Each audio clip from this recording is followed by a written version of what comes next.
ചർച്ചകൾക്ക് വിരാമമിട്ട് ഇറാൻ പരമോന്നത നേതാവ് മുജ്തബ ഖമേനി പൊതുവേദിയിൽ പ്രത്യക്ഷപ്പെടും. കൊല്ലപ്പെട്ട ഇറാൻ മുൻ പരമോന്നത നേതാവ് ആയത്തുള്ള അലി ഖമേനിയുടെ സ്മരണാഞ്ജലി ചടങ്ങിൽ മുജ്തബ ഖമേനി പങ്കെടുക്കുമെന്ന വിവരമാണ് ലഭിക്കുന്നത്.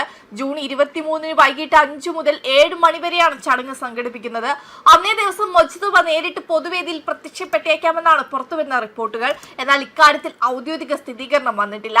എന്നാൽ ഈ അവസരത്തിനായി കാത്തിരിക്കുകയാണ് അമേരിക്കയും ഇസ്രയേലും. മുജ്തബ പൊതുവേദിയിൽ പ്രത്യക്ഷപ്പെട്ടാൽ അത് അമേരിക്കയെയും ഇസ്രയേലിനെയും വെല്ലുവിളിക്കുന്നതിനും തുല്യമാണ്. കഴിഞ്ഞ ദിവസമാണ് പിതാവിന്റെ ചോരയ്ക്ക് പകരം ചോദിച്ചിരിക്കുമെന്ന് മുജ്തബ ഖമേനി പറഞ്ഞത്.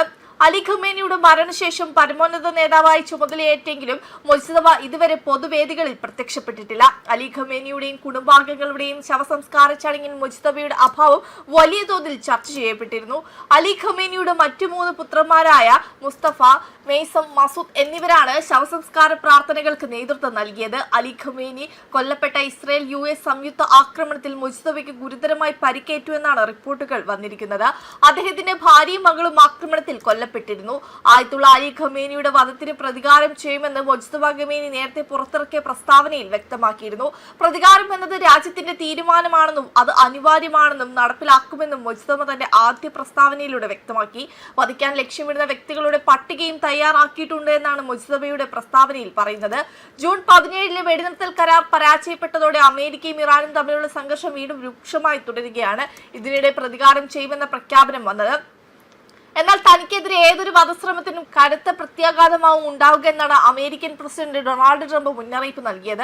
ഇരു രാജ്യങ്ങളും തമ്മിലുള്ള വാക്പോരും പ്രത്യാക്രമണങ്ങളും മേഖലയിൽ പുതിയ ആശങ്കകൾക്ക് കാരണമായിട്ടുണ്ട്. ചൊവ്വാഴ്ച നടക്കാനിരിക്കുന്ന സ്മരണാഞ്ജലി ചടങ്ങ് പുതിയ നേതാവിന്റെ ആദ്യ പൊതുയോഗ പ്രവേശനമാകുമോ എന്നാണ് ലോകം ഉറ്റുനോക്കുന്നത്.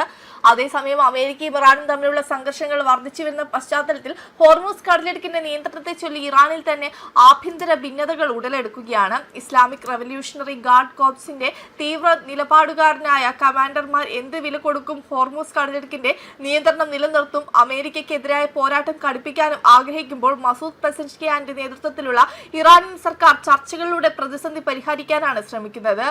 സൗഫാറ്റ് സെന്ററിലെ മുതിർന്ന വിശകലന വിദഗ്ധനായ കെന്നത്ത് കാറ്റ്സ്മാൻ പറയുന്നതനുസരിച്ച് ഇറാനിൽ നിലവിൽ 2 വ്യത്യസ്ത ചിന്താധാരകൾ പ്രവർത്തിക്കുന്നുണ്ട്. ഹോർമൂസ് കടലിടുക്കിന്റെ നിയന്ത്രണം നിലനിർത്തുന്നത് ഇറാന്റെ ഏറ്റവും വലിയ തന്ത്രപരമായ ശക്തിയാണെന്നാണ് IRGCയിലെ ഉന്നത കമാൻഡർമാരും തീവ്ര നിലപാടുകാരായ നേതാക്കളും വിശ്വസിക്കുന്നത്. തന്ത്രപ്രധാന കപ്പൽ പാതയുടെ മേൽ നിയന്ത്രണം നിലനിർത്തുക എന്നതും മാത്രമല്ല, കൊല്ലപ്പെട്ട പരമോന്നത നേതാവ് ആയത്തുള്ള അലി ഖമേനിയുടെ മരണത്തിന് പ്രതികാരം ചെയ്യുക എന്നതും IRGCയുടെ ലക്ഷ്യമാണ്. വെബ് ഡെസ്ക് കർമ്മ ന്യൂസ്.